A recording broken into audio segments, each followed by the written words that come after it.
After a relatively calm start, the Shibuya incident finally gains momentum with Episode 8, bringing forth a majestic sequence that surpasses all expectations.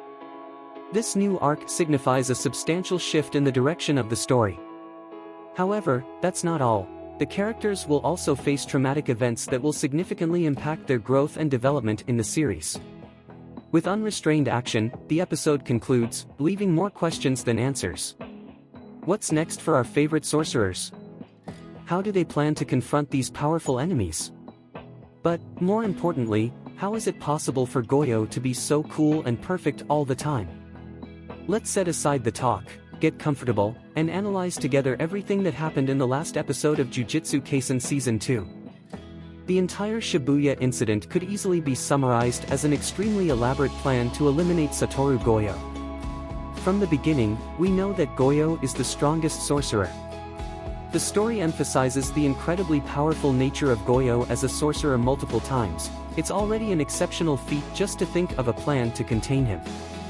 We've seen what happens if you decide to confront him face to face.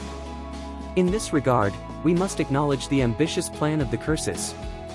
It seems they have been planning the Shibuya incident for a long time. Just like Rome wasn't built in a day, the villains had to patiently sow and water the seeds to reap the fruits of their work. During this arc, analyzing Shibuya is like experiencing the expansion of Satoru Goyo's dominance for a moment. Your brain will find it challenging to process all the information.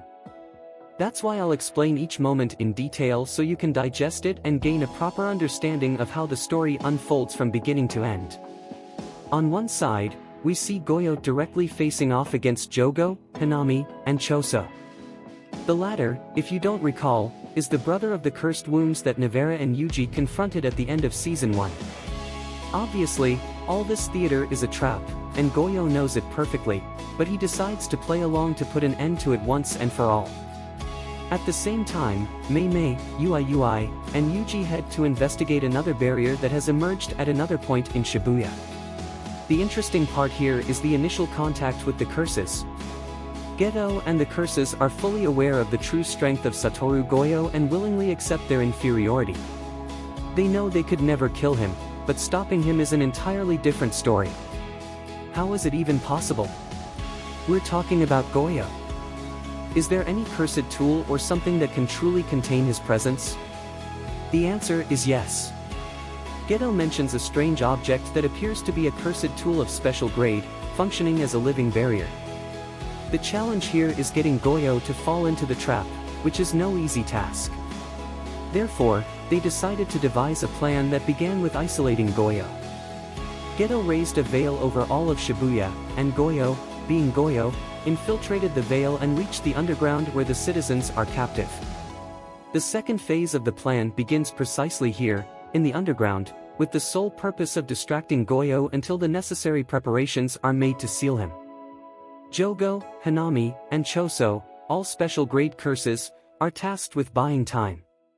Together, they start attacking Goyo, knowing that he can't defend himself as he would like due to the people present.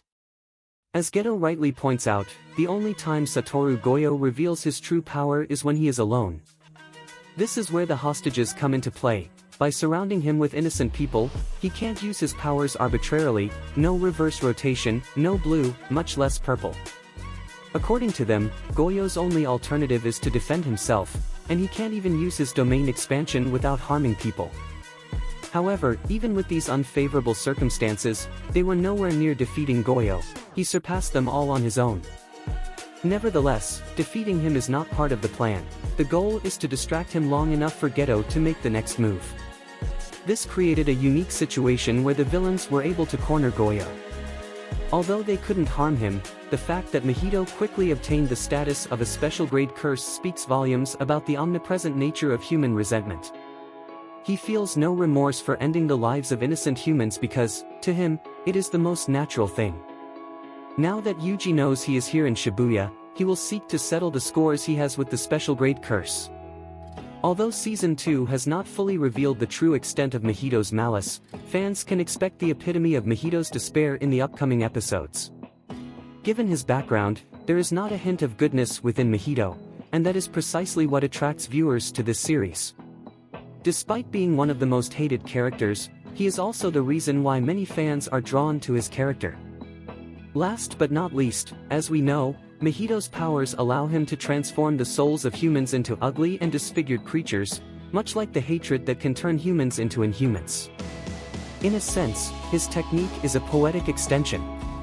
Ultimately, Mahito represents an aspect of humanity that he detests and cannot recognize as part of himself. It will be interesting to see the confrontation between Yuji and Mahito. But before that, our protagonist must first deal with the grasshopper. The grasshopper curse is a strange curse introduced in Shibuya. Although it repeatedly claimed to Yuji that it was a very intelligent curse and constantly asked for calm, this curse is far from being the brightest bulb in the shed. It couldn't even follow basic instructions like protecting the assigned curtain and killing all non-sorcerers.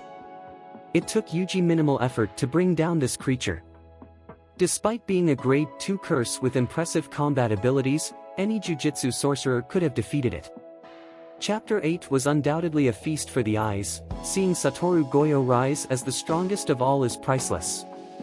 The pieces have started to move, and everything points to an explosion soon. But tell me, what did you think of the beginning of Shibuya? By the way, make sure to subscribe to the channel to stay informed about the world of Jujutsu Kaisen, and leave in the comments which other anime you'd like me to summarize. This is Prime Animes, see you next time.